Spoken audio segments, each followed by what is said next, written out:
Between 1942 and 1946, over 425,000 enemy soldiers lived on American soil, not as invaders, but as prisoners of war, quietly scattered across the country, held in over 700 camps that stretched from the pine forests of Louisiana to the deserts of Texas, the plains of Kansas, and even the shadow of the Gettysburg battlefield. And most Americans had no idea. This is one of the most astonishing, least told stories of the Second World War, a story that reveals not only how America fought, but how it treated its enemies, and how that choice changed lives forever. When the first ships arrived in 1942, they carried thousands of captured soldiers from the deserts of North Africa, men of the famed Africa Corps, veterans of Ramos' campaign, still wearing the dust of Tunisia on their boots. By the end of the war, 30,000 prisoners were arriving every single month. In total, more than 370,000 Germans, 53,000 Italians, and nearly 5,000 Japanese would be confined within the borders of the United States. Their camps appeared almost overnight. Barbed wire fences and wooden watchtowers rose in the unlikeliest places, on farmland in Wisconsin, behind fairgrounds in Pennsylvania, hidden in pine forests in Louisiana, and beneath the blistering sun of Texas. Camp Ruston, Louisiana became one of the largest. Fort McCoy, Wisconsin hummed with military order. Even Gettysburg, the sacred ground of the Civil War, held enemy soldiers once again. The government kept the system largely invisible. Wartime secrecy and public unease meant that few Americans ever saw the camps, and fewer still understood who lived behind the wire. But what unfolded inside those fences was far from the brutality seen elsewhere in the world. For the German prisoners, most of them young men captured in North Africa or France, the first shock came not from confinement, but from what they saw outside it. When they were driven through American towns, they couldn't believe their eyes. There was food everywhere, shiny cars, crowded stores. Even during wartime rationing, the abundance was staggering. It was a direct challenge to everything they had been told, to the propaganda that painted America as a nation of weak, decadent capitalists. Inside the camps, their days were structured but humane. According to the Geneva Convention, they had to be treated decently, and astonishingly, they were. They were fed well, clothed adequately, and allowed to work. Many volunteered for labor assignments, sent to nearby farms and factories to replace American men who had gone to war. Across the Midwest, you could find German soldiers picking corn, harvesting wheat, or repairing fences under the watchful eye of a single guard. Their pay was modest, a few cents in canteen coupons, but the work gave them dignity and routine. Escape attempts were rare, only 0.6% ever tried. Most realized that even if they slipped past the wire, there was nowhere to go, and that life inside the fence was safer and often more comfortable than the ruins of wartime Europe. The Italian prisoners faced a different fate, and a more complex one. When Italy surrendered to the Allies in 1943, thousands of captured Italian soldiers in American camps found themselves in a strange limbo. Enemies one day, co-belligerents the next. Many chose cooperation. They joined what were called Italian service units, military labor detachments that worked side by side with American soldiers.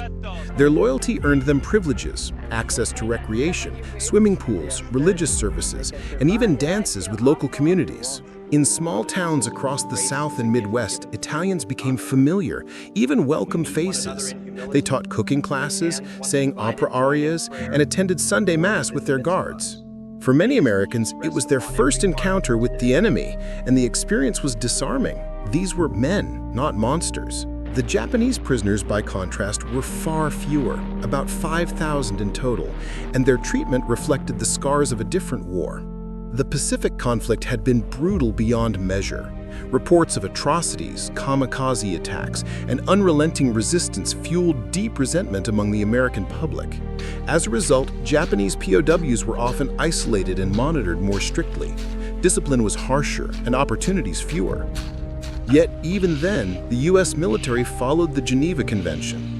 They received medical care, food, and religious services. In contrast, 27,000 American prisoners held by Japan faced conditions so horrific that more than 40% never returned home alive. The difference was staggering, and it became one of the moral legacies of the war. How a nation chose to treat its enemies said something about its own soul. As months turned into years, something remarkable began to happen behind those fences. The prisoners, especially the Germans, started to change. Many had arrived as loyal soldiers of the Reich, hardened by propaganda. But life in America eroded those convictions. They saw a society that was prosperous without tyranny, orderly without fear, powerful without cruelty. Camp Ruston became a center of intellectual rebirth. Prisoners formed orchestras, built theaters, and staged plays, everything from Beethoven concerts to Shakespearean drama. Others attended lectures organized by the U.S. Army's re-education program, where they were encouraged to debate democracy, history, and philosophy. It wasn't brainwashing, it was exposure, and for many, it worked. Letters written after the war revealed deep reflection. Some POWs confessed that they had never understood what freedom meant until they saw it lived. Others wrote that America's quiet confidence, its ability to win without hatred, made them question everything they'd believed about power and civilization. Even beyond the wire, unexpected relationships bloomed. Farmers who hired German laborers discovered that they were skilled, polite, and hardworking. Townspeople exchanged food and gifts. Children waved at the trucks that carried the prisoners each morning. Friendships formed, fragile, forbidden, but real. And when the war ended, those bonds endured. Between 1945 and 1946, the camps emptied. The men were sent home, first the Italians, then the Japanese, and finally the Germans. But they carried something invisible with them, a vision of what a democratic, humane society could look like. Many former POWs later became teachers, journalists, and civic leaders in post-war Germany. Some openly credited their time in America for reshaping their worldviews. They helped rebuild a nation on democratic foundations, a small but profound ripple from a secret chapter of wartime history. Today, few traces of those 700 camps remain. The barracks are gone, the fences rusted away, and most Americans have never heard the story. But in small towns across the country, if you look closely, you can still find memories. A photograph in a local museum, a story told by an old farmer's grandchild, a corner of a field once marked by barbed wire.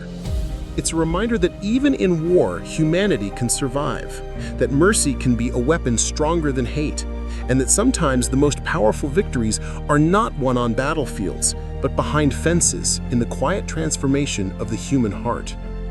This was America's hidden war, fought not with bullets, but with decency. If you want to uncover more forgotten stories from history, the ones that reveal who we really are, subscribe and join us as we explore the untold past, one secret at a time.